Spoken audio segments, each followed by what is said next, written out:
Marine Tondelier, bonjour. Bonjour. Vous êtes secrétaire nationale d'Europe Écologie Les Verts. Oui, et vous êtes même candidate à votre succession, mais on va en reparler. Un nouvel épisode climatique dans le sud-ouest ces dernières heures. Le vent a soufflé très fort dans l'Hérault et le Gard, créant même des vagues de 4 à 5 mètres de haut.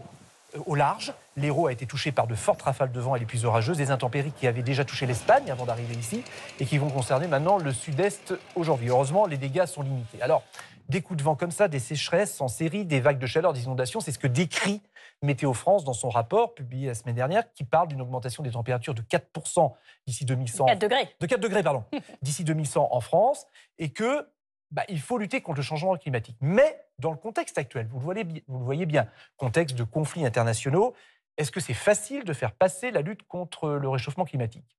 La vérité, c'est qu'il faut dire aux gens qu'il y a 2 risques existentiels aujourd'hui pour les Français. Le changement climatique et les crises environnementales, parce qu'on pourrait aussi parler de l'effondrement de la biodiversité, etc.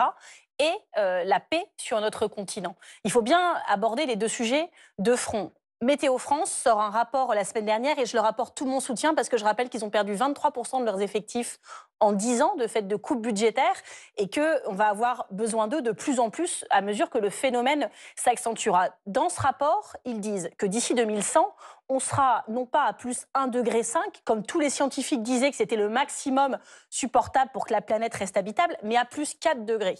Alors on sort des grands plans d'adaptation climatique en France, sans financement, parenthèse, mais vous voyez bien qu'à plus 4 degrés, on ne s'adapte pas. On n'est pas là dans des modes de vie, on est dans la survie. Je vous donne quelques petits éléments de ce rapport, il faut que vos téléspectateurs aient en tête qu'à plus 4 degrés, donc d'ici la fin du siècle, les vaches laitières meurent, ne passent pas l'été. Parce qu'on aura des canicules de mi-mai à mi-septembre, des sécheresses qui dureront plusieurs années et 10 fois plus de journées de vagues de chaleur par an.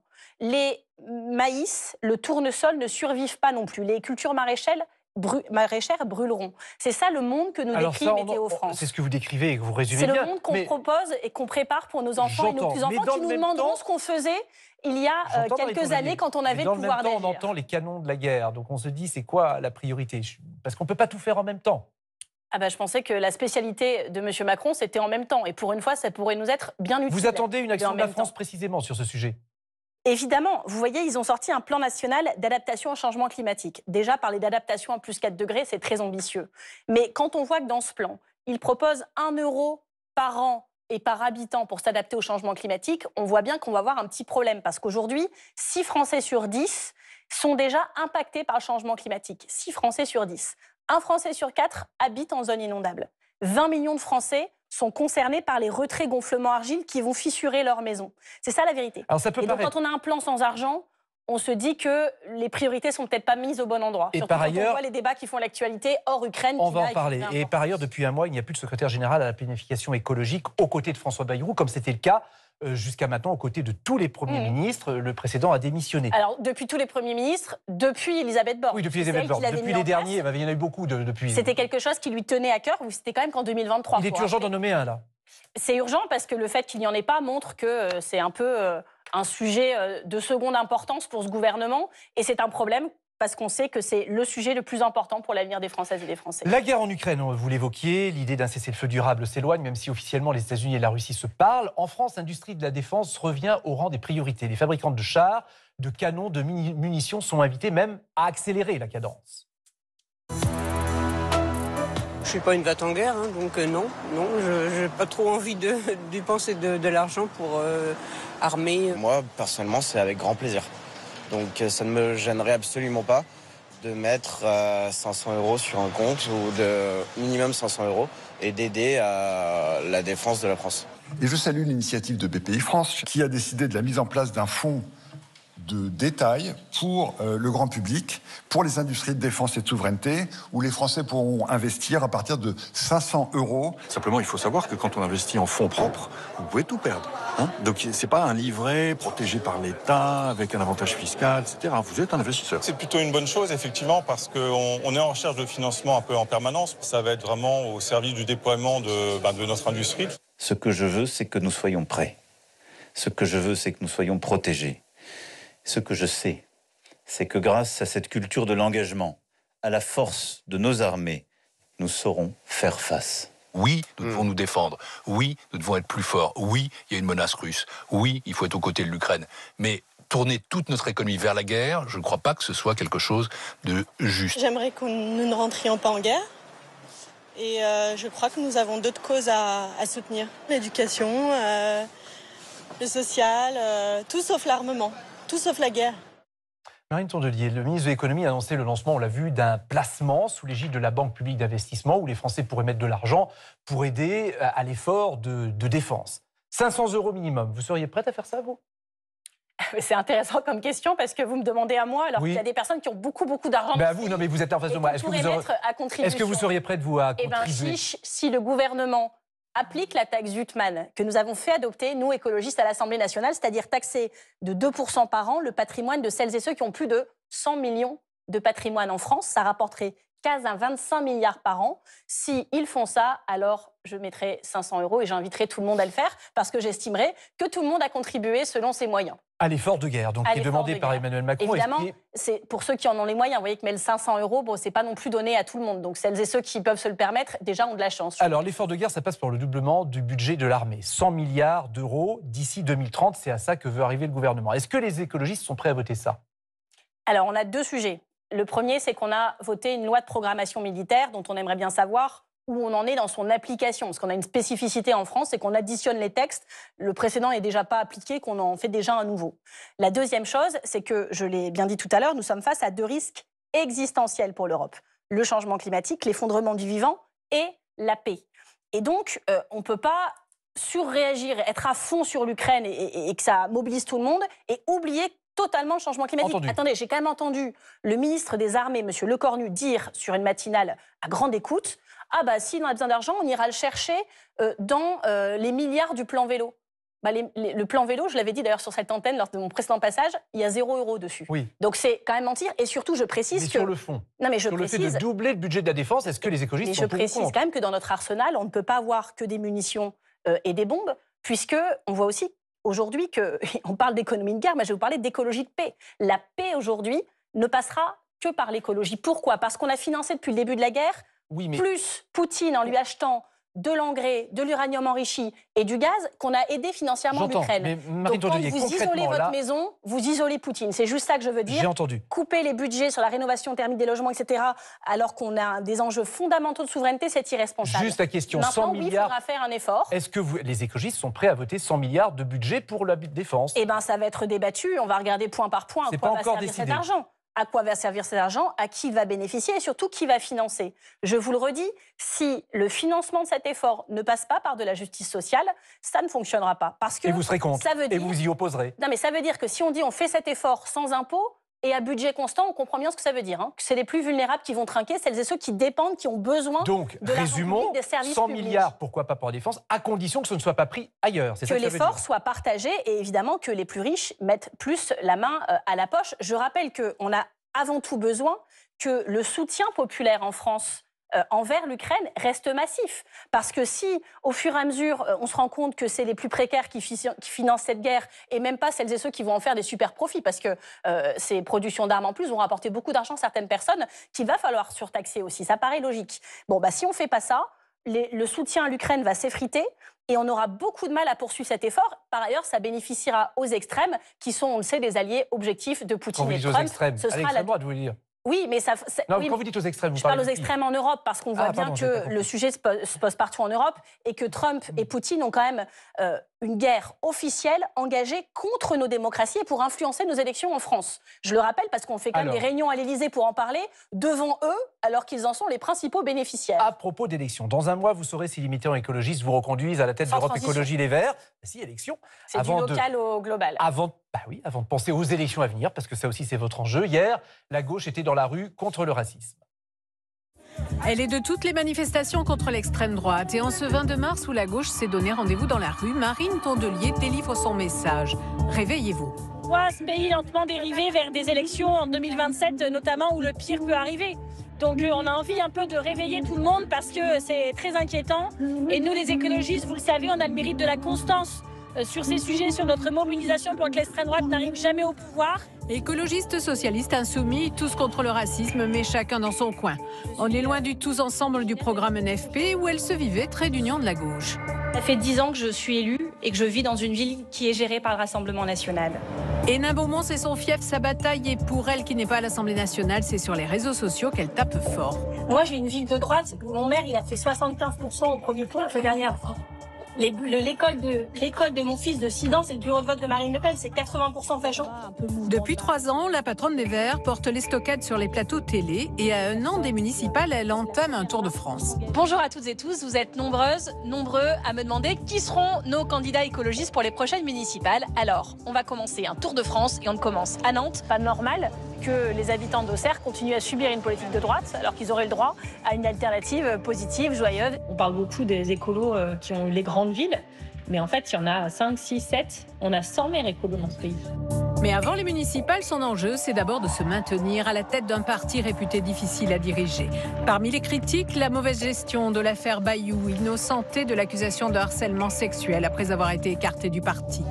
Sa principale opposante, Karima Delli, qui partage avec elle les bancs du Conseil régional des Hauts-de-France, voudrait aussi davantage d'écologie et moins de politique. Marine Tondelier, chez les écologistes, la bataille bat son plein donc pour la tête du parti. N'exagérons rien. En Ukraine, c'est une bataille. Chez les Verts, c'est un débat. Je me permets cette nuance. Vos opposants internes, en tout cas, vous accusent d'avoir changé les statuts et verrouillé le parti pour vous assurer une réélection. Enfin. Est-ce que c'est un procès d'intention ?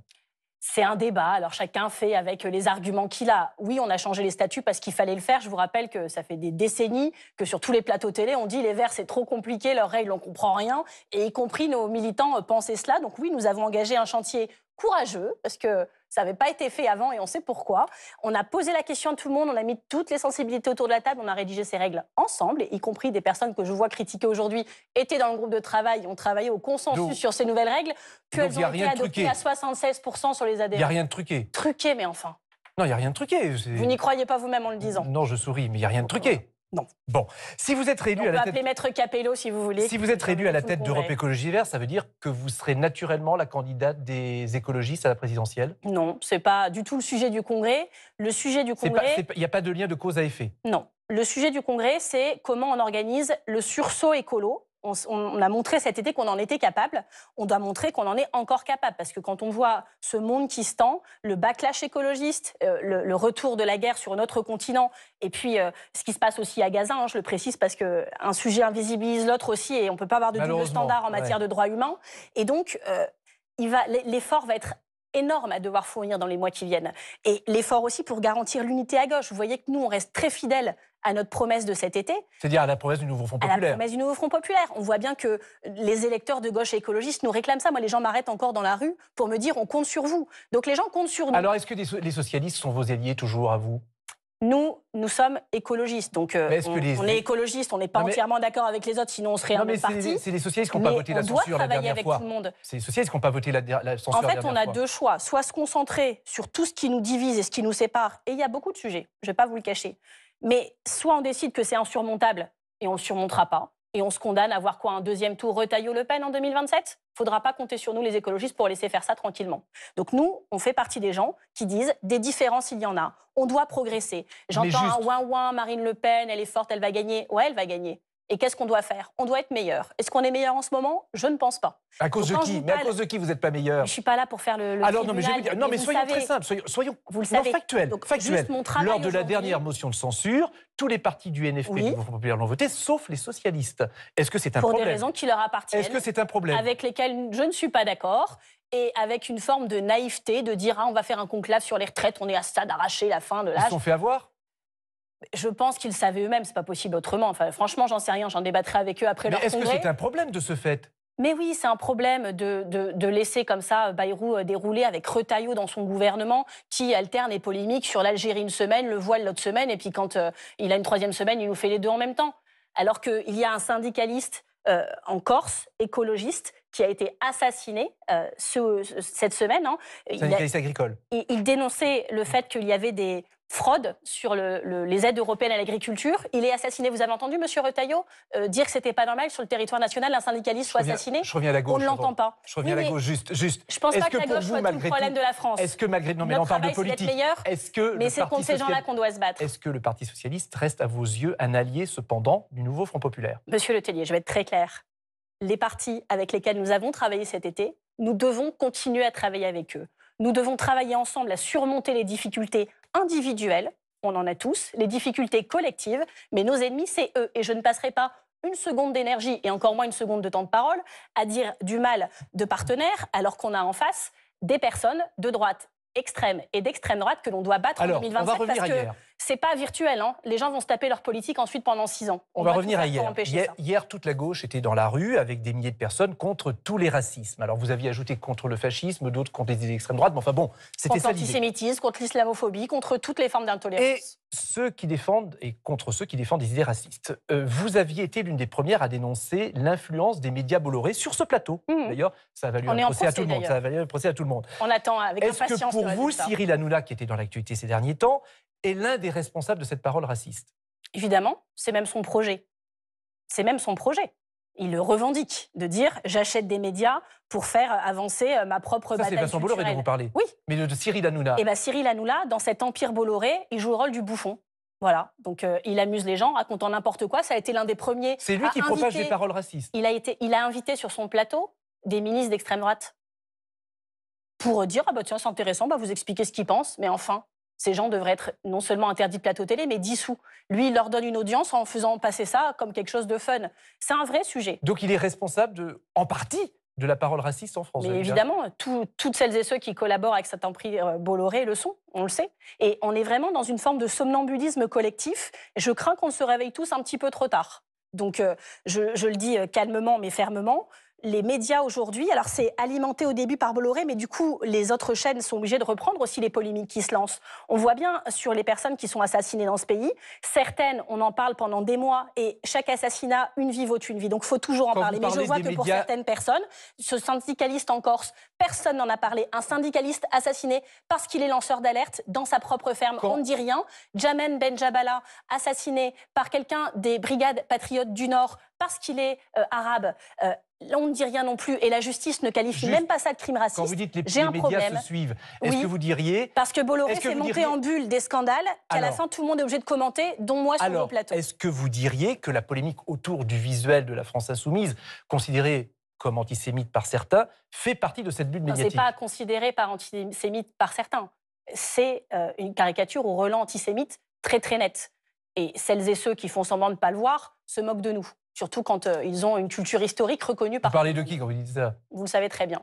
Donc je sais là-dessus que, y compris Manuel Bompard, le chef de parti de la France Insoumise, mon interlocuteur, a reconnu cette erreur. Éric Coquerel, président insoumis de la Commission des Finances, a reconnu cette erreur. J'aurais aimé que tout le monde à la France Insoumise, y compris le premier d'entre eux, puisse le reconnaître. J'ai entendu qu'il s'était énervé sur votre plateau la semaine dernière. J'en ai été choquée parce que je considère que, en plus, ça montre de la fébrilité. Enfin voilà, quand on n'a rien à se reprocher, on l'explique très tranquillement. Donc vous souhaiteriez quoi? Que Jean-Luc Mélenchon s'excuse? C'est pas Moi, son genre. Moi, je souhaite que quand on prépare depuis des mois, comme c'est le cas de beaucoup d'associations de ce pays, il y a beaucoup de personnes concernées directement par ce problème.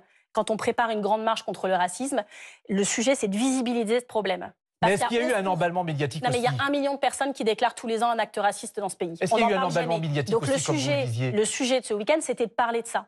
En fait, ça fait 10 jours qu'on parle que de Jean-Luc Mélenchon et de cette caricature. Donc, ça contribue du problème. On veut visibiliser le problème et Jean-Luc Mélenchon lui-même, en refusant de reconnaître son erreur, invisibilise cette marche parce que le débat a tourné plus autour de lui qu'autour du racisme. Je le regrette. Maintenant que la marche est passée, c'est du passé ou ça laisse des traces?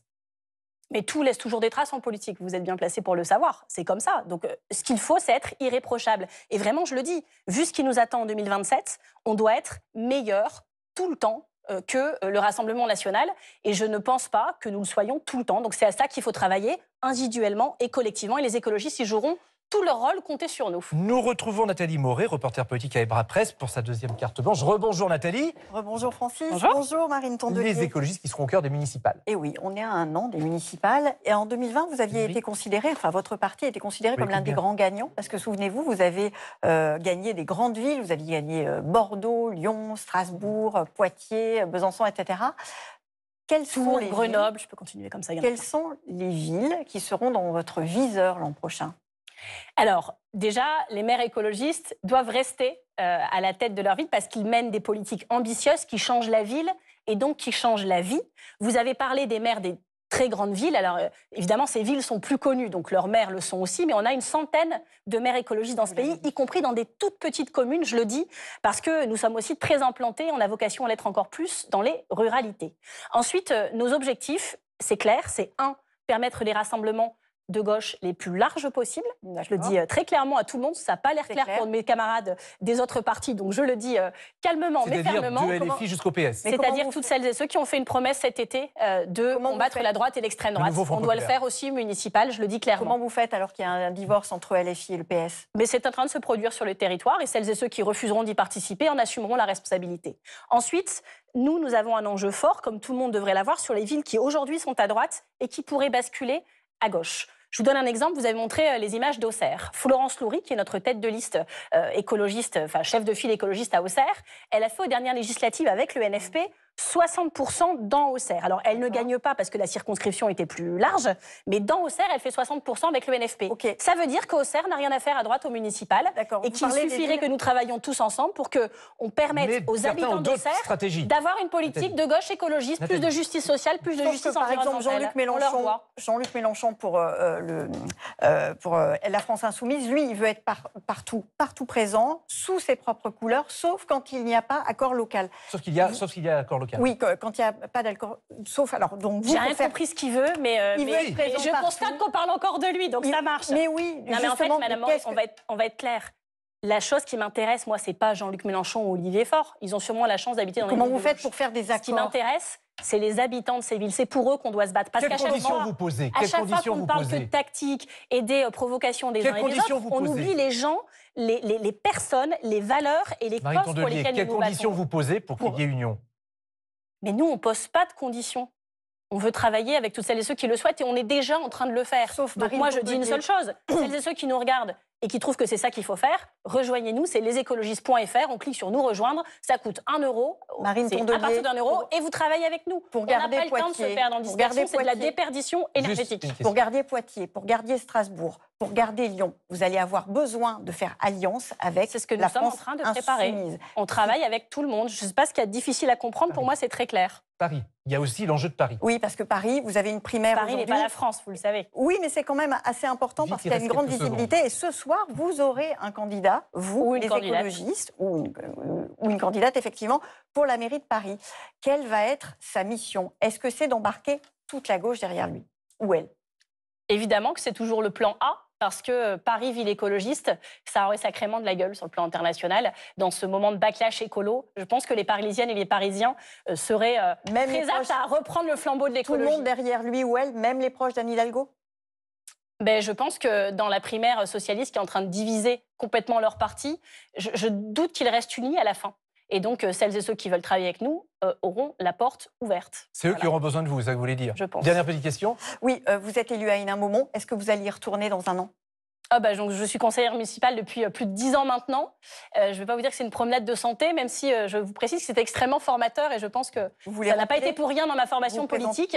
Et donc, on est en train de travailler ensemble au sein d'un collectif citoyen, celui que j'avais créé pour les municipales de 2020. Mais je ne pense pas être la tête de liste parce que nous avons préparé une équipe depuis longtemps de manière à pouvoir faire tourner les responsabilités. Je ne quitterai jamais le combat Hénin-Beaumont. Je suis aussi conseillère régionale des Hauts-de-France. Donc, cette ville, j'y suis née, j'y ai grandi, j'y milite et j'y reste. Merci Nathalie. Dernière information concernant le projet qui a été défendu par la droite et que le gouvernement soutient d'interdire le voile dans le sport pour les joueuses musulmanes. Est-ce que vous y voyez du racisme? Quelle est la position des écologistes? Alors nous, on est pour la laïcité, la vraie. Pas celle fantasmée, pas celle des obsédés qui en racontent n'importe quoi et qui dérivent complètement à la loi de 1905. La laïcité, elle s'applique à l'État et aux fonctionnaires. Donc, pour les joueuses musulmanes. À l'État et aux fonctionnaires. Et donc, pour les joueuses musulmanes. Ce que je constate, c'est que certains, en fait, utilisent la laïcité pour attaquer, en fait, toujours une religion, alors que la laïcité s'applique à toutes. Donc, eux, c'est que pour l'islam, et toujours pour un seul genre, c'est-à-dire pour les femmes. Islam, femme. Leur deux obsessions. Donc vous êtes quand pour un joueur le de port foot du fait voile le signe de croix en rentrant sur le terrain ou quand il marque un but, j'ai jamais entendu personne se plaindre. Donc lâchez la grappe aux musulmans, lâchez la grappe aux Donc femmes. le voile ce sur sera un terrain déjà de pas sport, mal. c'est pas un problème pour vous? Ce sont des lois racistes. Si ça appliqué, C'est ça qu'on a marché hier. Si c'est appliqué, ce serait une loi raciste. C'est pour ça qu'on a marché hier, pour arrêter de stigmatiser des personnes qui, contrairement à ce que dit M. Retailleau, sont une chance pour la France, parce qu'elles font tourner nos hôpitaux, qu'elles font tourner notre société, et que ce sont eux les métiers de première ligne, plus que M. Retailleau. Voilà. Merci Marine Tourdeau.